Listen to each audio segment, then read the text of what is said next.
بسم اللہ الرحمن الرحیم حمدہ ونصلہ رسول الکریم وبعد۔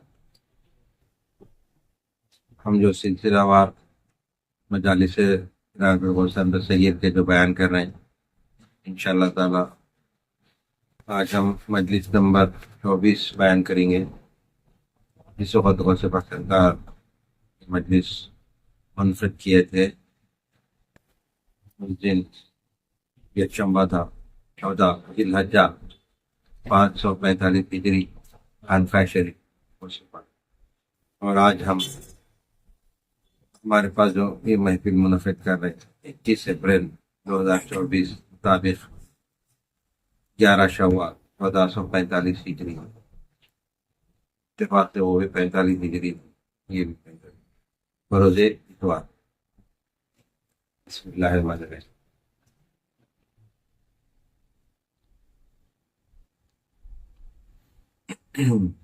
حق تعالیٰ کی تدبیر اور اس کے علم میں اپنے نفسوں اور اپنی طبیعتوں کو اس کا شریک مت بناؤ کہ خدا کی طرح ان کو اپنی مصلحتوں کا واقف اور صاحب تدبیر سمجھنے لگو اور اس سے ڈرو اپنے معاملات میں بھی اور دوسروں کے معاملات میں بھی۔ ایک بزرگ سے روایت ہے، وہ فرماتے ہیں کہ مخلوق کے معاملات میں حق تعالیٰ کی موافقت اختیار کرو اور حق تعالیٰ کے معاملات میں مخلوق موافقت مت کر۔ غور کرے جی یعنی جو اللہ کی حکمت ہے مخلوق میں، اور مخلوق جو کرے اس کو میں اللہ کی حکمت میں شامل مت کرو، کیونکہ مخلوق فتنہ بھی برپا کر سکتی، مخلوق شر بھی پسند کر سکتی۔ تو مخلوق کی موافقت میں اللہ کی موافقت مت کرو برائے۔ بے شک جائے جسے ٹوٹنا ہو اور جڑ جائے جسے جوڑنا ہو، حق تعالیٰ کی موافقت کرنا اس کے نیکوکار اور موافقت کرنے والے بندوں سے سیکھو۔ علم تو عمل کے لیے بنایا گیا ہے، نہ کہ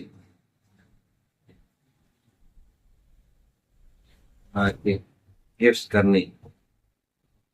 علم تو عمل کے لیے بنایا گیا ہے، نہ کہ سمجھ لیں بے شک علم کیا چیز ہے؟ عمل کرنے کی چیز۔ علم کو خالی حفظ کرنے کی چیز، جیسا کہ لوگ حافظ بن گیا قرآن کا بولتے ہیں نا، تو حافظ بن کے میں حافظ بن گیا بس میرے لیے تو سب معاف ہے، یہ غلط ہے۔ حافظ بننے کے بعد پورے قرآن کا ترجمہ یاد رہنا اور اس پہ بعمل رہنا۔ بے شک تو اسی طرح ہر علم کا بھی حفظ کرنا کوئی کمال نہیں ہے، علم حاصل کر کے اس پہ بعمل ہونا ہے، یہ بتا رہے۔ بے شک بے شک حفظ کرنے اور مخلوق پر پیش کرنے کے لیے علم سیکھو اور عمل کر سکے، بات دوسروں کو پڑھائیو۔ جب تو عالم بن کر عامل بن جائے گا تو اے خاموش بھی عالم بن جائے گا، تو اگر خاموش بھی رہے گا تو تیرا علم کلام کرے گا، سمجھ گئے؟ تم علم حاصل کرتے کرتے عامل بن جائیں گے کسی چیز کے، جی تو تم خاموش بھی رہیں گے تو تمہارے فعل سے علم ظاہر ہو جائے گا۔ جی یعنی علم حاصل کرتے کرتے جب عمل کرے گا ایک بندہ تو اس کے چلنے میں، اس کے بیٹھنے میں، اس کی ہر ادا میں علم ظاہر ہوگا۔ بے شک ہاں، تو اگر خاموش بھی رہے گا تو تیرا علم کلام کرے گا اور عمل کی زبان سے کلام کرے گا، یعنی عمل۔ جیسا انسان علم حاصل کرے گا تو اس کے اندر اچھائیاں پیدا ہو جاتی، اس کے عمل سے ظاہر ہوتا ہے کہ انہیں علم والا ہے۔ نہیں تو اکثر لوگوں کو دیکھو اس کے انداز سے پتہ چل جاتا ہے کہ انہیں جاہل ہے، جی لوگ بولتے رہیں گے محسوس کر لیں۔ تو علم حاصل کرنا ہر ایک کے لیے ضروری ہے، علم حاصل کریں گا تو انہیں عمل کر سکیں گا۔ اکثر علم کی ہی زبان سے بات کی جاتی ہے، اس لیے مؤثر نہیں ہوتی۔ نصیحت وہی ہے جو عمل کی زبان سے ہو، یعنی خود عملی حالت دکھا کر۔ اسی لیے ایک بزرگ کا قول ہے کہ جس کی نگاہ تجھ کو نافع نہ ہو، اس کا واعظ بھی نافع نہیں۔ دیکھو، یعنی جو واعظ کر رہا، تقریر کر رہا کوئی اور علم پر عمل نہیں کر رہا تو اس کا واعظ کرنا بھی بیکار ہے، بے شک تیرا وہاں جانا بھی بیکار ہے۔ بے شک جو شخص اپنے علم پر عمل کرتا ہے وہ اپنے علم سے خود بھی متنفع ہوتا ہے اور دوسروں دوسرے بھی متنفع ہوتے ہیں. یعنی جو علم حاصل کر لیتا ہے وہ بھی فائدہ اٹھاتا ہے اور علم سننے والے وہ بھی فائدہ اٹھاتے ہیں. بے شک کیونکہ حق تعالیٰ میرے پاس حاضر ہونے والوں کی حالت کے اندازے پر جو چاہتا ہے مجھ سے کلام کراتا ہے بے شک اور اسی وجہ سے وہ نافع ہوتا رہتا ہے. یعنی علم حاصل کر لیتا ہے ایک بندہ تو اللہ وہاں پر اس کی رہبری کرتے رہتا ہے بے شک 24 گھنٹے. تو جب اللہ رہبری کرتا تو اس کے علم میں اضافہ بھی ہوتا اور اس کے عمل سے فائدہ بھی ہوتا بے شک بے شک اور اسی وجہ سے وہ نافع ہوتا ہے یعنی فائدے والا. اور ایسا نہ ہو تو بجائے نفع کے میرے اور تمہارے درمیان عداوت ہو جائے. میری آبرو اور مال سب تم پر نثار ہے اور کچھ میرے پاس ہے ہی نہیں, اور اگر کچھ ہوتا تو میں اس کو بھی تم سے نہ روکتا. بجز نصیحت و خیر خواہی کے میرے تمہارے درمیان کوئی علاقہ نہیں. میں تم کو محض اللہ واسطے نصیحت کرتا ہوں نہ کہ اپنے نفس کے لیے. فرما رہے ہیں میں تم کو جو نصیحت کر رہا ہوں اللہ کے لیے کر رہا ہوں, بے شک نہ میں اپنے نفس کے لیے, نہ اپنے آپ کو بڑا ثابت کرنے کے لیے, نہ میں یہ ہوں میں وہ ہوں بولنے کے لیے نہیں. اللہ کے لیے میں بتا رہا ہوں جی اور بزرگوں کا طریقہ یہی رہا بے شک بے شک سبحان اللہ نہ کہ اپنے نفس کے لیے. تقدیر کی موافقت کرو, تقدیر کی ورنہ وہ تیری گردن توڑ دے گی. اس کے ارادے کے موافق اس کے ساتھ چل ورنہ وہ تجھ کو ذبح کر ڈالے. یعنی تقدیر پہ بھی لوگ وہ نہیں کرتے نا, تو تقدیر پہ بھی ایمان رکھنا. اللہ تعالیٰ تمہاری تقدیر میں کچھ رکھا, تمہاری تم لوگ تقدیر میں جو کچھ بھی لکھا بے شک وہ ہونے والا ہے, تو اس پہ ایمان رکھنا ہے. اس کے ارادے کے موافق اس کے ساتھ چل ورنہ وہ تجھ کو ذبح کر ڈالے. اس کے سامنے گھٹنے ٹیک کر بیٹھ جا یہاں تک کہ اس کو تجھ پر ترس آئے.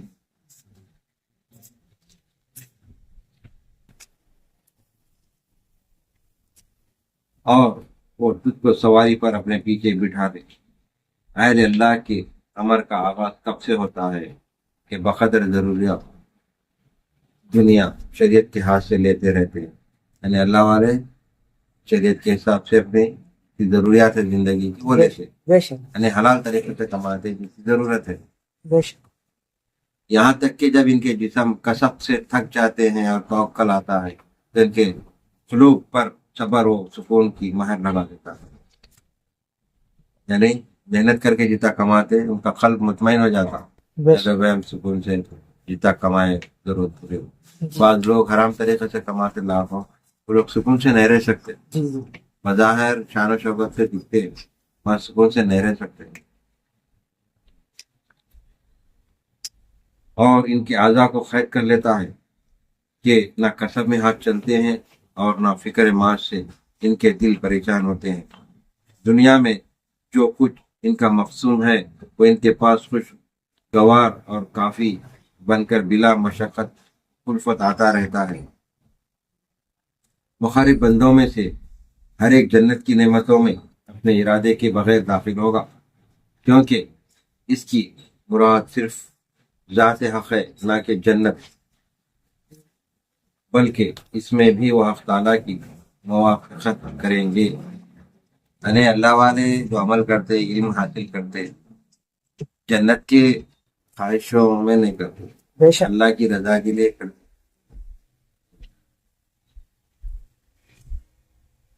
یہاں اس کے حکم فرمایا تو یہاں آ بیٹھے جیسا کہ اس کی موافقت کرتے رہتے رہے. اس مقصود کے حاصل کرنے میں جو ان کے لیے دنیا میں تجویز ہوا تھا, اگرچہ انہوں نے نہ دنیا چاہی نہ آخرت چاہی, مگر حق تعالیٰ ان کو دنیا و آخرت میں ان کا مقصود بھرپور عطا فرماتا.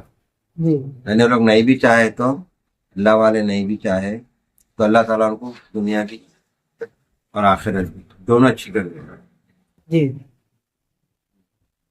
مگر حق تعالیٰ ان کو دنیا اور آخرت میں ان کا مقصود بھرپور عطا فرماتا ہے, کیونکہ سبحان اپنے اللہ. بندوں پر ظلم کرنے والا نہیں ہے کہ نیکوکار کو یہاں فاقے سے یا وہاں جہنم سے ہلاک کرے. یعنی اللہ تعالیٰ ظالم نہیں ہے, بے شک اللہ تعالیٰ رحیم اور کریم ہے. حق اللہ تعالیٰ کیا بول رہا کہ نیکوکار کو یہاں فاقہ یا وہاں جہنم سے الگ، یعنی وہاں جہنم میں نہیں ڈالیں گا، نہیں قطعی نہیں ڈالیں گا، تکلیف نیک وغیرہ۔ وکار ہے، ہاں بے شک، نہیں، یہاں فاقے سے رکھیں گا اس سبحان اللہ۔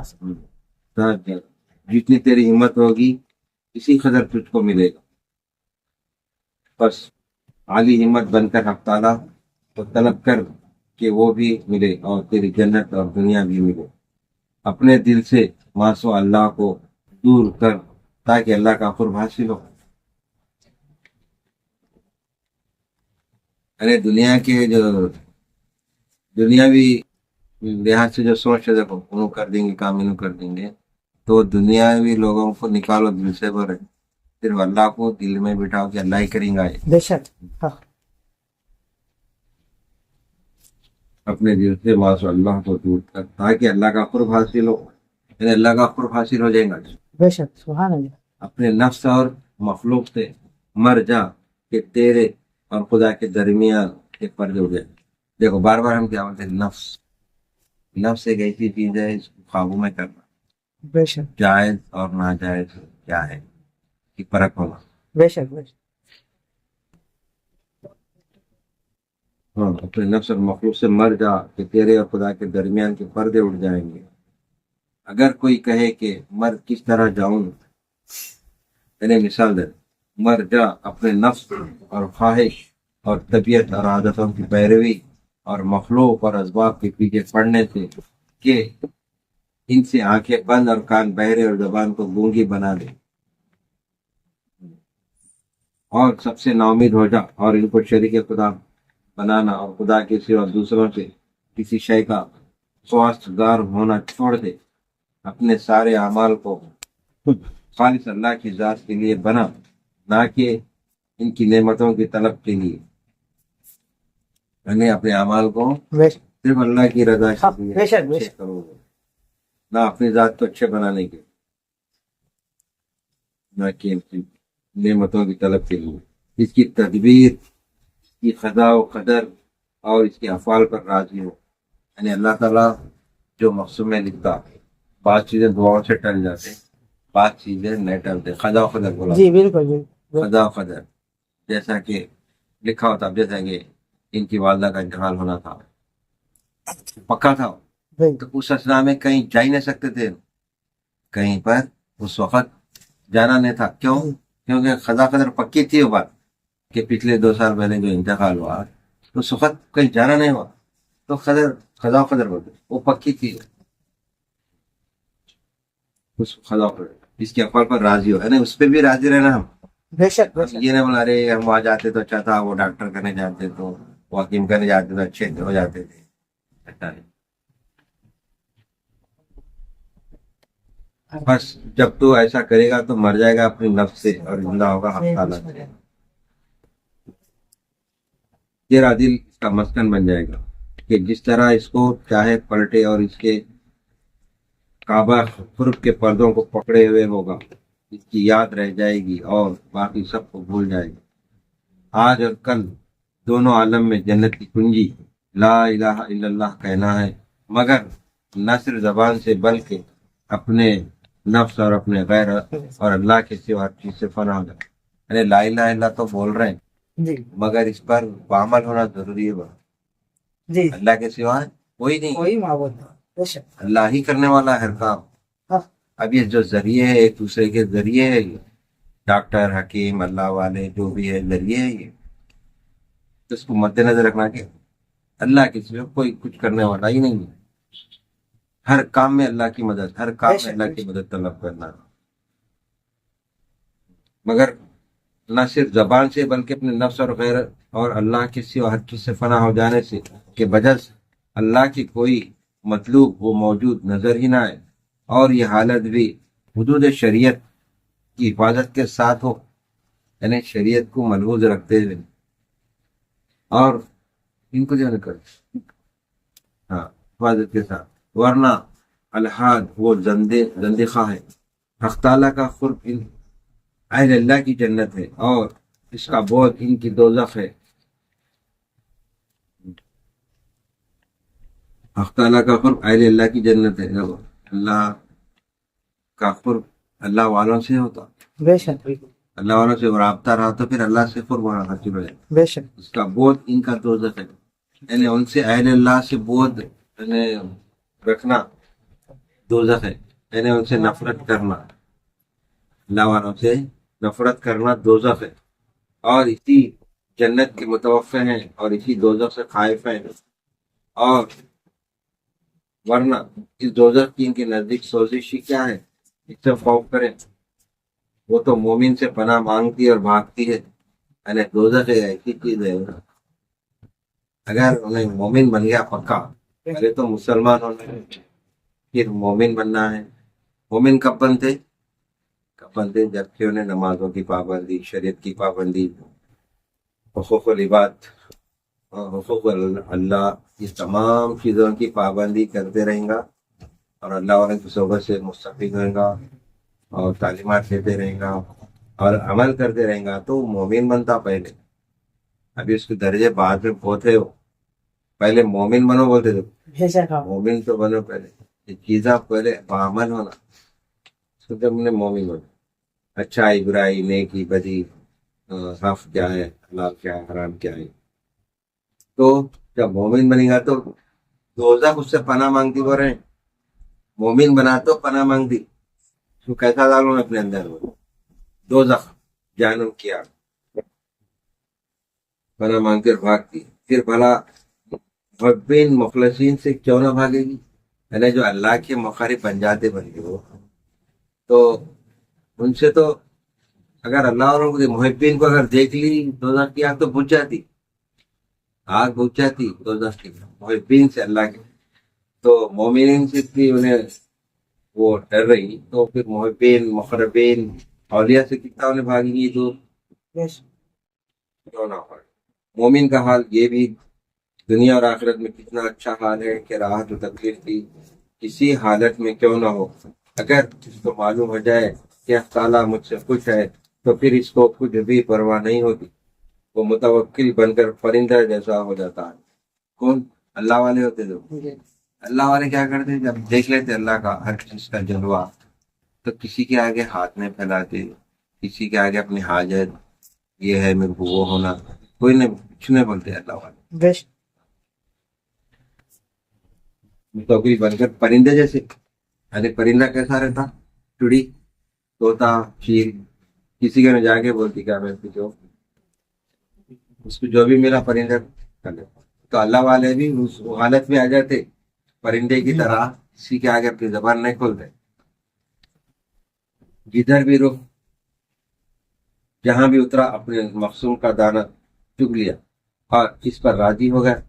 جدھر بھی رخ کیا افسالہ کے نور سے سب کچھ دیکھ لیا. اس کے نزدیک اندھیرے کا وجود ہی نہیں، اس کے سارے اشارے اللہ ہی کی طرف ہیں. اس کا پورا اعتماد اسی پر ہے اور اس کا سارا توکل اسی پر. مومن کی ایذا سے بچو کہ وہ ایذا رساں کے بدن میں بمنزلہ زہر کے ہے. جب مومن کو ایذا دینے سے پہلے سوچ لو اور بچو بمنزلہ زہر کے، اور اس کے فخر و عذاب کا سبب ہے اے اللہ. اور اس کے خالص بندوں سے ناواقف کو خاصان خدا کی غیبت اور بدگوئی کا ذائقہ مت چکو کہ وہ سنگ قاتل ہے بلکہ ہلاک کیے بغیر نہ چھوڑیں گے. یعنی خاصان خدا کی بدگوئی مت کرو اور ان کے تعلق سے غلط مت سوچو، مت بولو برے، کیونکہ ایسا بولنا تمہارے لیے ایک جیسا بچھو کاٹے تو زہر کیسا پھیل جاتا ویسا تمہاری موت ہو جائے گی، ہلاک کیے بغیر نہ چھوڑے گی. یعنی اللہ والوں سے بچو، اپنے آپ کو بچاؤ. پھر کہتا ہوں کہ اپنے آپ کو بچاؤ اس سے کہ ان کے ساتھ ارے بار بار فرما رہے اللہ والوں سے بہت ہی بچ کے سنبھل کے رہو. ان کے بارے میں برا برا مت بولو، بدگوئی مت کرو ورنہ ہلاک ہو جاؤ گے. اس سے کہ ان کے ساتھ کسی قسم کی برائی سے پیش آؤ، کیونکہ ان کا ایک بڑی قدرت والا آقا ہے جس کو ان پر غیرت آتی ہے کہ ان کے ساتھ کسی کی بدسلوکی برداشت نہیں کر سکتے. پہلے اللہ تعالیٰ اپنے خاص مقرب بندے کوئی اگر کچھ بولے تو تکلیف دے ایزا دیے تو اللہ کیا کر رہا؟ اللہ برداشت نہیں کر سکتا اور بندے اپنے مخرج بندے کو کوئی ستائے تو جو ستانے والا ہے پریشان ہو جاتا، ہلاک بھی ہو سکتا وہ رہے۔ اے منافق، تیرے قلب میں نفاق کا شک وابستہ ہو گیا اور تیرے ظاہر و باطن کا مالک بن چکا ہے۔ تو ہر وقت توحید اور اخلاص کا استعمال رکھ کہ شفا پائے گا اور تیرا شک جاتا رہے گا۔ کس درجے کی کثرت کے ساتھ تم شریعت کی حدود کو پھاڑتے اور اپنے تقوی کی ذرہ کو پارا پارا کرتے اور اپنی توحید کے کپڑوں کو ناپاک بناتے اور اپنے ایمان کی روشنی کو بجھا ڈالتے اور اپنے تمام احوال و افعال میں اپنے خدا کے دشمن بنے جاتے ہو۔ جب تم میں سے کوئی فلاح پاتا اور نیک کام کرتا بھی ہے تو اس میں آمیزش ہوتی ہے، خود پسندی، یعنی کوئی اگر کر رہا ہے کچھ دکھا رہا۔ اب آج کل نیک کام کر کے فوٹواں لے رہے ہیں، فوٹواں لے کے ڈال رہے ہیں، فوٹو کیا ڈال رہے ہیں؟ ویڈیو ڈال دے رہے ہیں، تقسیم کر رہے ہیں، چاول تقسیم کر رہے ہیں پر تو ایسا مت کرو گا تو اپنے احوال افعال میں اپنے خدا کے دشمن بنے جاتے ہو۔ جب تمہیں سے کوئی فلاح پاتا اور نیک کام کرتا بھی تو اس میں آمیزش ہوتی ہے، خود پسندی کی اور مخلوق کے دکھاوے اور اس پر ان سے تعریف کی خواہش کی، یعنی لوگ تعریف کرنا بن کے لوگوں کو مدد کرتے، امداد کرتے، جی جی دکھا کے کرتے، بالکل یا اب آج کے دور میں فوٹواں لے کے اس پہ ڈال دیتے فون پہ۔ پورے دنیا میں دیکھ لو کہ میں دے رہا ہوں، دیکھو 1,00,000 دے رہا ہوں تو فوٹو، 10 روپے دے رہے ہیں تو فوٹو، 1 کلو چاول دے رہے ہیں تو فوٹو۔ یہ دکھاوا مت کرو گا۔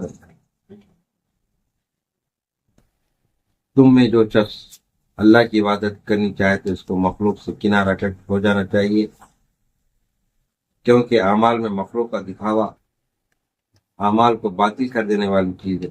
یعنی دکھاوا جو کر رہے ہیں اس کا دیے سب پورا ضائع ہو جا رہا، وہ جتنا بھی دے رہا وہ ضائع ہو جا رہا، ان دے رہا اپنے نام کی خاطر مگر ضائع ہو جا رہا۔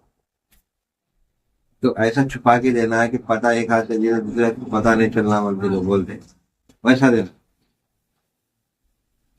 جناب رسول اللہ صلی اللہ علیہ وسلم سے روایت ہے، آپ صلی اللہ علیہ وسلم نے فرمایا کہ گوشہ نشینی کو لازم پکڑو کہ عبادت ہے اور ان صالحین کی عادت ہے جو تم سے پہلے تھے۔ لازم پکڑو ایمان کو، اس کے بعد ایقان اور اس کے بعد فنا اور وجود کو اللہ عز و جل کے ساتھ، نہ کہ اپنے ساتھ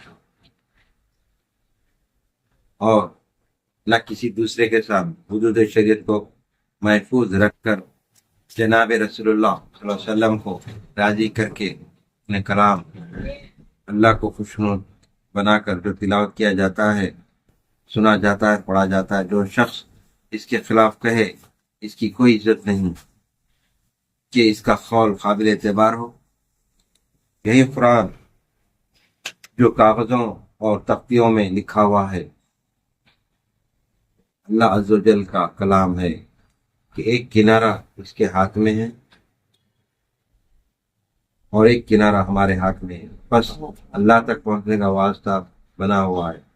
اللہ عز و جل کو اختیار کر اسی کا ہو رہے اور اسی سے تعلق رکھ کر دنیا اور آخرت کی ساری ضرورتوں میں تجھ کو کافی ہو جائے گا اور تیری حفاظت فرمائے گا، حیات و ممات میں اور ساری حالتوں میں تجھ سے مجرت رفع کرتے رہے گا۔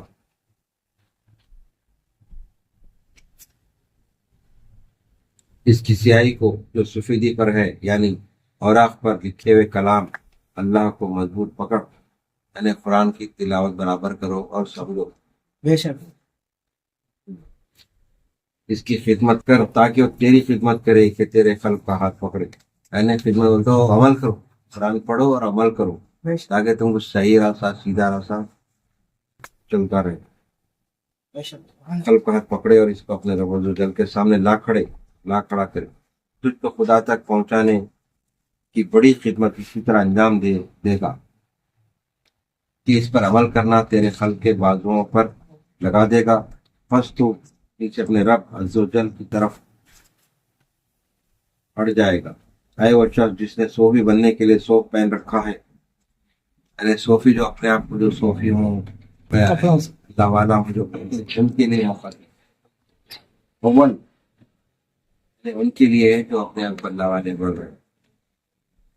اول اپنے باطن کو صوف پہنا.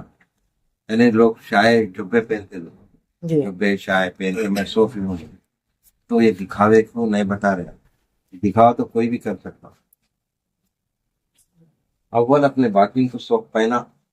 اپنے باطن کو میں بار بار تعلیم کیا بولتا ہوں, بے شک، بے باطن شک. کو صاف کرو. بے شک باطن ہے یہ ظاہر کچھ بھی نہیں ہے. کچھ بھی پہن لو کچھ بھی ہونے والا نہیں ہے. شایا شملہ جبا پہن کے میں جنت میں جاتا ہوں بول کے ساتھ بہت خیال رکھو. اصل کیا ہے باطن ہے. باطن اپنے باطن کو صوف پہنا. اس کے بعد اپنے خلق کو, پھر اپنے نفس کو, پھر اپنے بدن کو. زہد کی ابتدا اسی جگہ یعنی باطن ہوتی ہے. یعنی دل ہی ہے جو ظاہر کو چھوڑ کے باطن میں صحیح ہو جانا ہے. تقویٰ حلال حرام کی پہچان. بے شک اس کو بار بار توجہ دے رہے ہیں غوث پاک سرکار کہ اپنے باطن کو صاف کرو, بے شک بے شک تقویٰ اختیار کرو, عبادت کرو, قرآن کی تلاوت کرو, اپنے خلق کو صاف کرو. بے شک اپنے نفس اور آزاد لباس تک پہنچ جائے گی. تیری ساری حالتوں میں دوڑ جائے گی. اول مکان کے اندرون تعمیر کیا جاتا ہے. پس جب اس کی تعمیر پوری ہو جائے تب دروازے بنانے کے باہر اب ہم یہاں پہ ختم کرتے ہیں پہلی مجلس. یعنی ایک مثال دے رہے ہیں غوث پاک سرکار جی کہ جب مکان بناتے ہیں تو پہلے ہم کوئی بنیاد کھودتے, بے شک دیواریں بناتے, کالم بناتے, تمام بلڈنگ تیار ہوتی, بعد میں دروازے لگاتے. اسی طرح اپنے باطن کو پہلے اچھا بناؤ. جی باطن اچھا کرو, صاف ستھرا کرو, تقویٰ اختیار کرو اور عمل اچھے کرو. قرآن پر حدیثوں پر عمل کرو. پھر ظاہر خود بخود جو جیسا چاہے تم اختیار کرو. جی تو پہلے ظاہر اختیار کر لیں گے بعد میں باطن کریں گے تو ایسا نہیں ہوگا. پہلے اپنا باطن صاف کرنا ہے. اپنے باطن کو پاک صاف کرنا عمل سے ہے. اگر تم بزرگوں کی صحبت میں, علم والوں کی صحبت میں اٹھیں گے بیٹھیں گے, علم حاصل کریں گے تو تم باطن صاف ہو جائے گا تمہارا. جب باطن صاف ہو جائے گا تو ہم ظاہر میں جیسا چاہے تم لوگ اپنے حلیہ کو بدل سکتے. یہ بتا رہے. اب ہم یہاں پہ پہلی قسط ختم کرتے ہیں, پہلی مجلس انشاءاللہ. پھر آئندہ مجلس ہم پھر بیان کریں گے. اللہ سے دعا کرتے ہیں یا اللہ سب کو سیدھے راستے پر چلا, آمین ان آمین کے راستے پر چلا, قرآن کی حدیث پر چلا, آمین حضور پاک صلی اللہ علیہ وسلم کی سنتوں پر چلا, آمین سرکار دو عالم صلی اللہ علیہ وسلم کے اہل بیت اطہار کہ ہمارے دلوں میں ہمیشہ محبت قائم اور دائم رکھ. آمین ہماری نسلوں میں بھی سرکار دو عالم صلی اللہ علیہ وسلم کے اہل بیت اطہار محبت کو قائم اور دائم رکھ. ہمارے تمام جتنے چاہنے والے مریض متقین ہیں حاضر مالک, ان کے بھی تمام حاجتیں پورے ہو جائے. آمین ان کے گھروں میں جو بیمار ہیں شفا عطا ہو. آمین جو لڑکیوں کی شادیوں کے لیے بیٹے ان کی شادیاں طے ہو جائے. جو بچوں کی خواہش رکھتے مالک ان کو اولادوں سے سرفراز عطا فرما مالک. آمین اور جو خواہشیں لے کر آئے مالک ان کی خواہشیں پورے جائے. جو آمین دور دور سے فون کر کے بولے مالک ان کے بھی تمام حاجتیں پورے ہو جائے. آمین حضور پاک صلی اللہ علیہ وسلم کے سنتوں پر چلنے کی توفیق عطا فرمائے. آمین پھر روشن دستگیر کے بتائے تعلیمات پر ہم سب کو چلنے کی توفیق. آمین آمین حضرت جد امجد معاشق ربانی سرکار رحمۃ اللہ علیہ کے بتائے ہمارے تعلیمات پر ہم سب کو چلنے کی توفیق عطا فرمائے. آمین ہمارے ظاہر اور باطن کو ایک کر دے مالک. آمین ہماری شریعت پر چلنے کی توفیق عطا فرما. آمین. کرنے کی توفیق.